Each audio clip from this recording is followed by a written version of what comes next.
The purpose of these lessons is to show you the logic behind the most basic Chinese characters, beginning with the simplest pictograms, and later combining these elements to create more complex characters.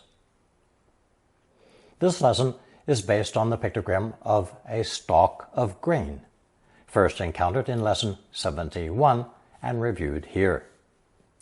It was part of the character cheng, meaning to lift objects to get an idea of their weight, as when hefting a watermelon to check its ripeness and water content.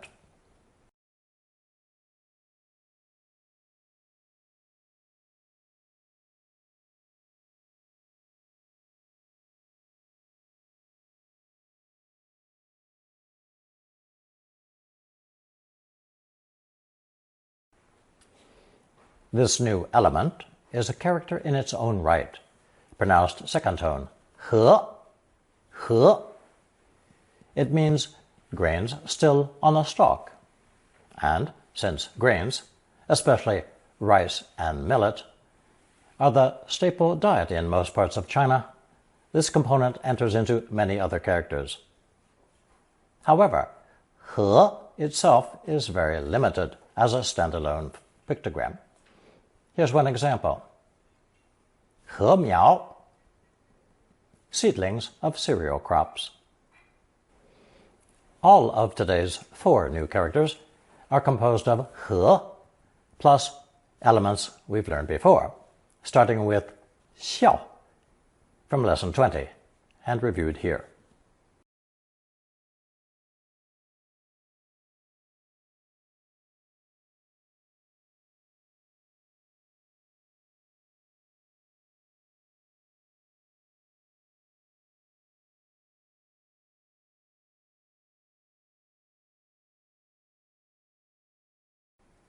You may recall that xiao is made up of the character for small, xiao, on top of the flesh radical, rou.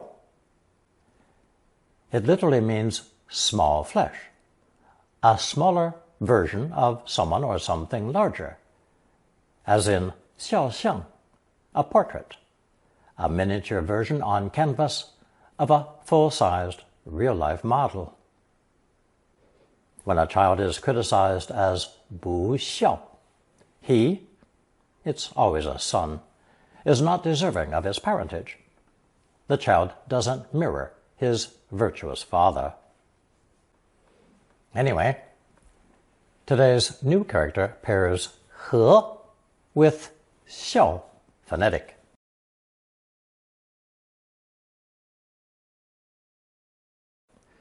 And pronounces it shao, shao, to designate the tip of a grain stalk, literally the smaller, growing end of a grain plant.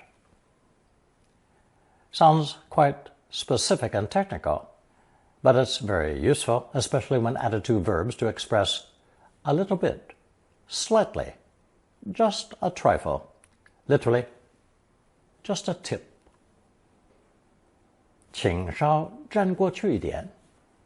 Please move over a bit. 我稍能说一点日语. I can speak a little Japanese. 你稍不留心就会失足. One careless moment and you'll lose your footing.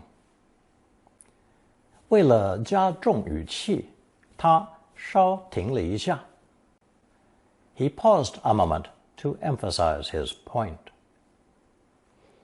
稍 is often used with 有. 他们两个人的论点稍有一点差别. Their arguments are slightly different. 外出野餐很开心，稍有不足的就是下毛毛雨. Going out on a picnic was fun. The only drawback was the drizzle. In a public setting or on the telephone, you're very likely to hear 稍等 when asked to wait. 请稍等一会儿. Please wait a moment. 稍等一下，我来开门。Hold on, I'll open the gate. 我马上通知技术人员，您请稍等。I'll notify a technician immediately. Please wait a moment. 请稍等，我去看看她在不在家。Wait a moment while I check to see if she's here. We learned before that 候车 means to wait for a bus or train. So 稍后 also means to wait a while. 请稍后再打过来。Call back a bit later. Literally, wait a while and call here again. 请稍后，他马上就讲完电话。Please wait a moment. He'll finish the call soon.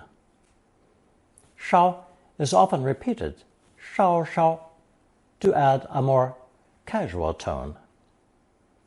稍稍挪高一点. Move it a tiny bit higher. 爸爸开刀后稍稍好些. Dad's doing a bit better after his surgery. 等他稍稍闲下来，我就会问他。When she has a free moment, I'll ask her. 稍稍指点，他就会成为有作为的人。With a little guidance, he should achieve a great deal. 你要是稍稍想一想，你就会明白的。If you stop and think about it for a moment, you'll understand. Our next character also needs a refresher for 3 previous characters related to the elbow. The first is number 9, borrowed from the pictogram for the crook of the arm or the elbow.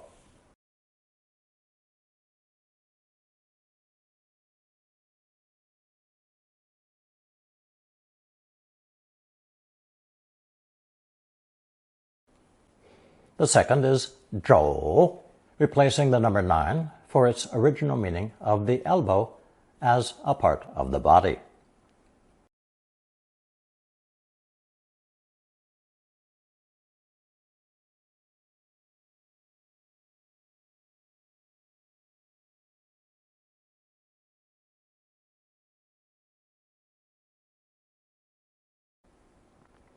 The third is 弓, with that same elbow-like shape appearing beneath 2 strokes, signifying separation.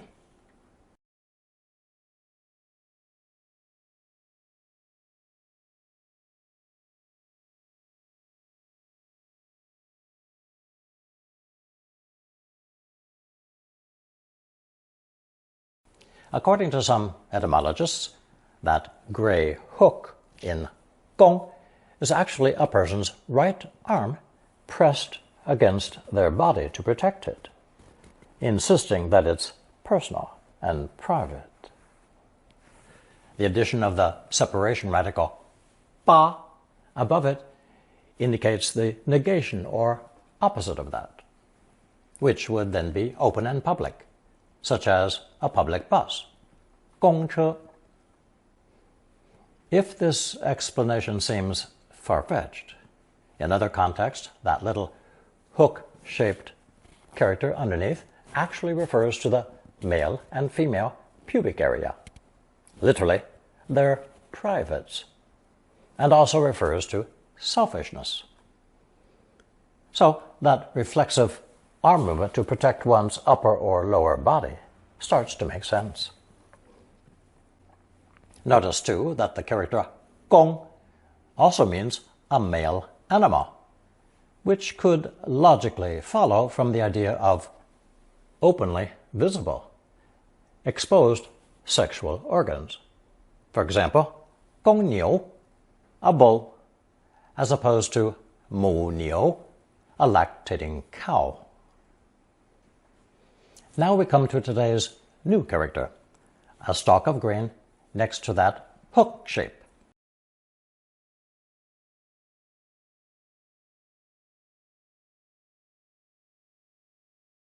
pronounced first tone, s, s. It was altered to depict a person clutching a sheaf of grain stalks to their body. And since millet was the major food staple in ancient times, it's believed that accumulating stores of millet and other grains was the earliest indicator of personal wealth. So, now it refers to a person clutching not just their private parts, but their private wealth as well. Anyway, s is the standard character today for what was one time that hook shape alone. It has two basic meanings. One, private, personal, or selfish. And two, the sexual organs, secret or illicit. Our first examples contain the phrase 私下 or 私下里, meaning secretly or in private. 他的言论跟私下的行为完全不一样. His remarks are completely different from his private behavior. 这是私下里跟你讲的，别人不可以知道哦。I'm telling you this in strict confidence. No one else must know about it. 他公开支持，可是私下里明白是行不通的。He supports it publicly, but privately knows it won't work. 公 and 私 are opposites, so the phrase 公私分明 means to keep one's personal and public lives separate. 你不是说公私分明吗？ Didn't you say we should keep public and private matters separate? 大公无私 is an expression meaning someone is completely impartial and unselfish. 他是个大公无私的人，人人都看重他。He's selfless and impartial, a man esteemed by all. 私人 is a phrase meaning personal, private, or individual. 河流以东的森林是私人的土地。The forest east of the river is private land. 私事 refers to one's personal affairs or private matters. 我能跟你说些私事吗？ Can I tell you something personal? 这样的事被认为是私事。Such matters are considered private. 问别人的私事是不恰当的。It's inappropriate to inquire about other people's personal affairs. 别为了私事打电话，这是上班时间。Don't call to talk about personal matters during business hours. Your private life would be your 私生活。工作跟私生活都是分开的。One's work and private life are kept separate. 他不停地追问我的私生活。He kept asking prying questions about my private life. 我对他的私生活没有一丁点好奇心。I'm not the least bit curious about her private life. 不要跟你的朋友聊我的私生活，好吗？ Don't discuss my private life with your friends, okay? 私家 also translates as private, as opposed to publicly owned or belonging to the government. 他一定是搭私家车去开会的。She must have taken a private car to the meeting. 古时候，史书大都是私家著作。In ancient times, most historical records were written by private individuals. These records were often commissioned by the ruler to highlight his achievements. The noun for self-centeredness or being egocentric is 私心, literally, to be of selfish heart. 他的过失是因为私心太重. His mistake was that he was too self-centered. The idioms 出以公心 and 出以私心 are opposites, indicating one's actions proceed either from a desire to work for the public good or for one's selfish gain. 作为党员，你需出以公心，而不可出以私心. As a party member, you must work for the public good and not selfish gain. When emphasizing private as opposed to public ownership, 私有 is used. 你不能把公家的地当为私有. You can't treat public land as your own private property. 因为中国没有私有制，土地不能买卖. Because there is no private ownership in China, land cannot be bought or sold. 制 from Lesson 51 refers to a system, as in 公制, the metric system of measurements. In Lesson 14, I explained that the simple two-stroke character 了 was the pictograph of an infant swaddled in cloth, with arms and legs tightly bound inside, pronounced 了 or neutral tone 了. Restricting an infant's restless fidgeting gave rise to the meaning of to end, to finish, with the extended connotation of putting an end to back and forth debate by coming to a decision. We also learned the expression 了事, to put an end to a matter, as in 草草了事, to do something hastily or carelessly, simply to be done with it. Well, now we have 私了, meaning to end or settle a matter privately. 为了省时间，那件事是可以私了的. To save time, this matter can be settled privately. To save time in costly litigation, that is. An illegitimate child is referred to as 私生子, literally, a child born in secret. 她是个私生子. She was an illegitimate child. 如今，男女不想生子，可是私生子一直增加. Men and women nowadays don't want kids, but illegitimate children are increasing all the time. Continuing with the idea of illegitimacy, here are two examples of 私通, meaning to have an illicit sexual relationship. The use of 通, likely chosen for its connotation of unobstructed free movement beyond the confines of marriage. 他太太跟他好友私通. His wife had an affair with his best friend. 有人说，刘大使跟一位电影明星私通. Some people say that Ambassador Liu is having an affair with a movie star. To express the idea of illegal movement of prohibited goods, or smuggling, Chinese uses the adjective 私, or the verb 走私, literally, to go the secret or hidden route.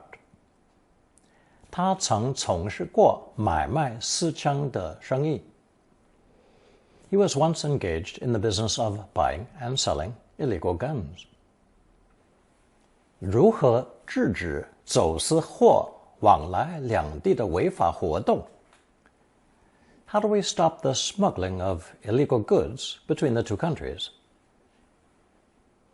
我问他有没有走私货品到加拿大 I asked him if he had ever smuggled goods into Canada.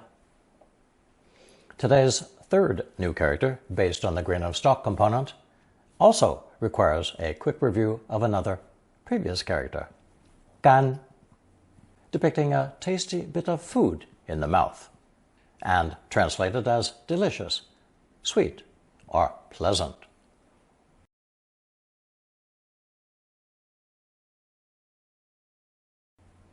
For the new character, we have the oracle bone drawing of millet, a type of cereal grass with an abundance of seeds above a container. Later, the plant was drawn more elaborately to include the water component, to emphasize how the heads, ripe with grain, droop and sway like a flowing stream. The character for pleasing taste, 干, eventually replaced the container at the bottom, and the flowing stream disappeared completely.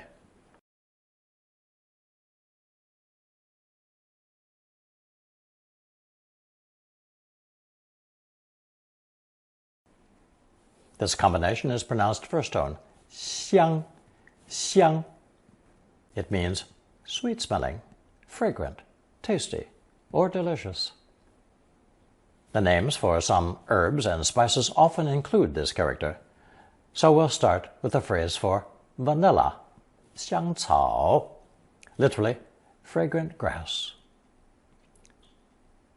香草精, vanilla essence or extract.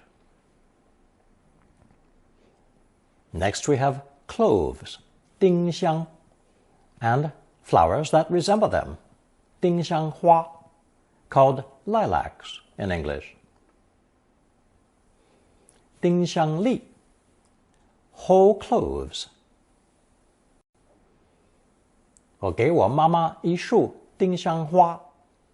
I gave my mother a bouquet of lilacs. Here are two examples of food and flowers that smell good. 你在煮什么？好香! What are you cooking? It smells delicious. 最好看的花不一定是最香的花. The prettiest flowers are not necessarily the most fragrant. 一支香 is the way to say a stick of incense or a joss stick. Joss, by the way, is a corruption of the Portuguese word Deus, meaning gods, and used in China by the Portuguese during the Ming Dynasty 600 years ago. A joss house meant a temple, where joss paper and joss sticks were burned as religious offerings. Joss paper is also called spirit money, and joss sticks are simply incense sticks offered in worship to one's ancestors and the temple gods. 香火 refers to the joss sticks and candles burning at a temple. It also applies to the many worshippers at a particular temple who keep the incense and candles burning around the clock. Here's one example. 九华山在中国以香火甲天下而闻名国内外. China's Jiuhua Mountain is famous both at home and abroad for attracting pilgrims the world over. Notice the character 甲, first encountered in Lesson 7, the drawing of a hard seed coat, splitting open and sending a root down into the earth. It was borrowed to stand in for a totally different character with a similar pronunciation, 甲, from Lesson 11, a man with outstretched arms being hemmed in by two other people, which gives the meaning intended here. Pilgrims flocking here from all directions. The borrowing of simpler characters was a common practice in ancient times before the language was standardized. At that time, literate individuals could easily guess the intended meaning. And that borrowed definition is just another one listed under 假 in the dictionary today. The combination 香水 would logically refer to perfumes. 你用的香水使我联想到我的外婆. The perfume you're wearing reminds me of my grandmother. 香水倒是好香水，可是你一定要用那么多吗? The perfume is actually quite nice, but do you have to use so much of it?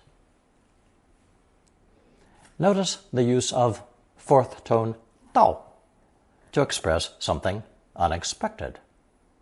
I translated it as, the perfume is actually quite nice.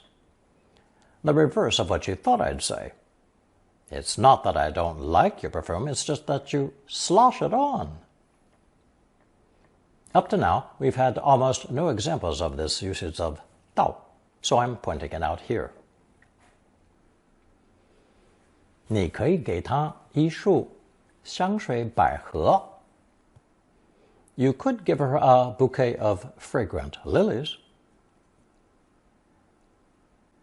There are dozens upon dozens of lily varieties, 百合花, but the varieties native to Asia have little to no scent. So imported varieties are called perfume lilies in Chinese because they do have a fragrance. Whether flowers or perfume, they both give off a fragrance, 香气. 这些花朵很好看，就是没有香气. These flowers are pretty but have no fragrance. 你买的香水的香气不持久. The scent of the perfume you bought isn't very long-lasting. Other things may have a specific odor, including books. Learned educators and scholars holding an official rank in ancient China often passed their titles to their descendants, giving rise to the phrase 书香世家, meaning a family of official scholars over many generations. 我公公出生在一个书香世家. My father-in-law was born into a family of scholars. 作为书香世家的一员，我把此事看得很重. As a member of a family of educators, I take this matter very seriously. Since it also describes tasty food, it's not surprising that 香 can extend to a person having a good appetite when sitting down to a delicious meal. 吃得很香. And its reverse. 吃得不香, to have no appetite. 大家都吃得很香, 妈妈心里好开心. Everyone ate with gusto, making my mother very pleased. 这几天没有合过眼，吃东西不香. I haven't slept in days, and I've lost my appetite. Literally, food has no taste. We've seen other usages of 吃 besides ingesting food and drink. Other meanings are to absorb, as in 吃水, to soak up water, and 吃力, to absorb or put a strain on one's energy, and 吃耳光, to take or receive a slap in the face. So, when you come across the expression 吃香, you might assume it's talking about food again.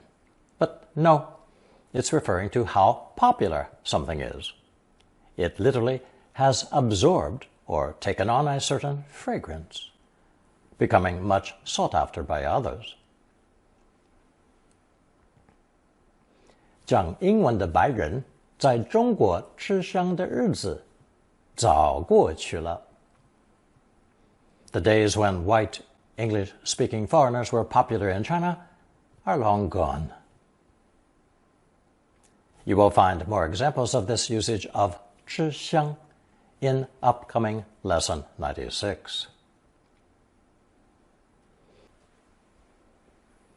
Our fourth and final character is composed of the phonetic 多 from Lesson 18 and 和, the stalk of green, to make this new character pronounced second tone 一, 一.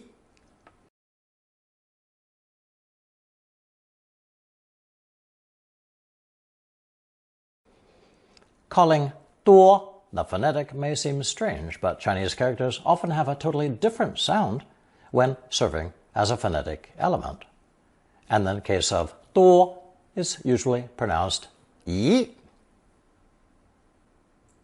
Remember that at least 1/5 of the 3,000 most frequent Chinese characters are 破音字, meaning they have 2 or more pronunciations.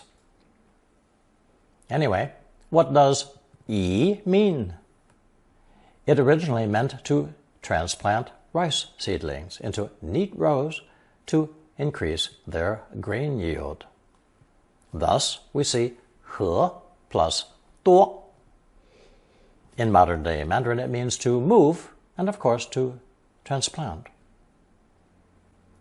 动 from Lesson 27 also means to move something, so pairing 一 with 动, 移动, is a natural combination meaning to move, shift, or change. 车子一寸一寸地移动. The cars slowly inched along.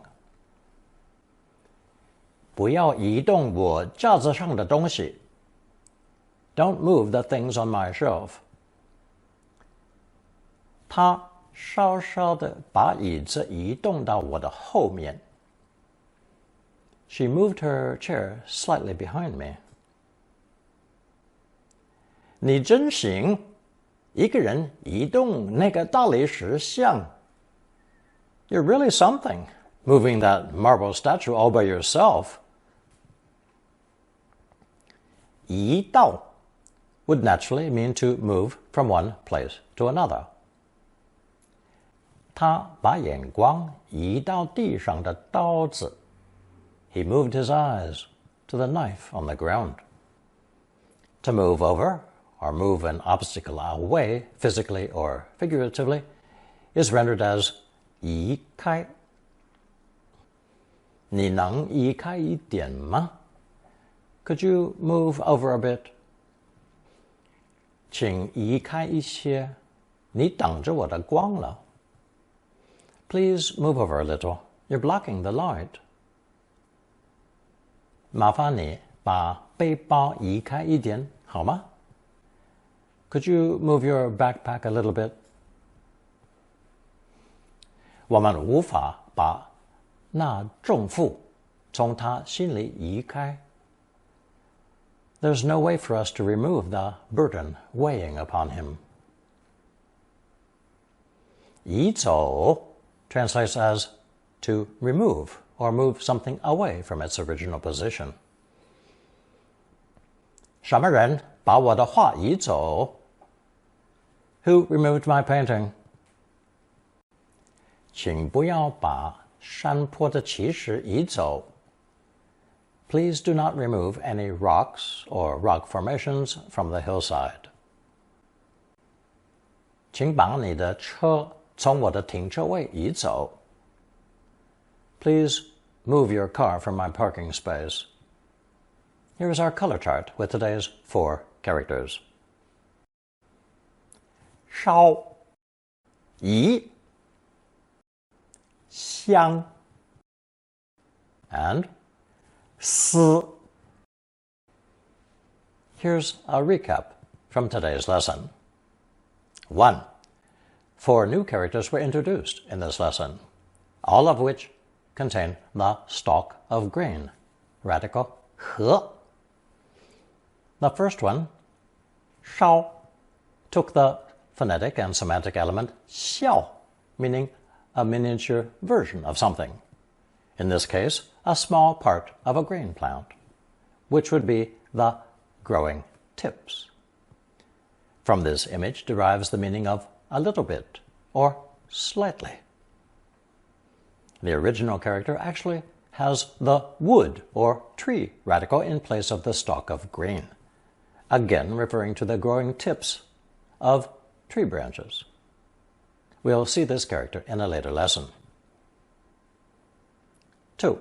Today's second character is si, originally drawn like a bent elbow without the stalk of grain radical. Some etymologists say the natural movement of clutching one's bent arm to one's body gave rise to the interpretation of one's privates, the sexual organs. From there, si was extended to mean anything private and personal, selfishness, and even fornication, all of which are related concepts. Another clue to the original sense of si is given in the 说文解字, that 1,900-year-old compendium of Chinese characters with their derivation and definition, in which it explains very succinctly, 弓由背也. In other words, a person's back, the opposite of one's protected private area.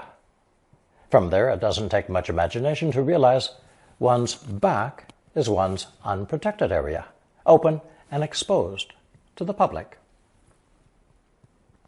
3. Xiang is today's third character, composed of an abbreviated version of millet, another grain like rice, atop the character gan, meaning sweet or pleasant tasting.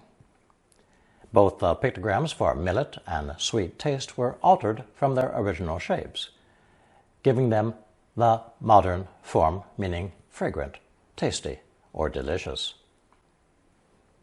4. The fourth character today is yi, depicting many grain-bearing plants. That's not far from the truth because many grain-bearing plants are the result of proper transplantation. Overcrowding the seedlings would lead to a poorer crop yield. So, yi originally meant to transplant seedlings, but has now expanded to refer to any sort of move, shift, or change. Now you will find a short quiz on double, triple character, and longer expressions. Answer using only the characters learned so far.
Thank you for watching and listening.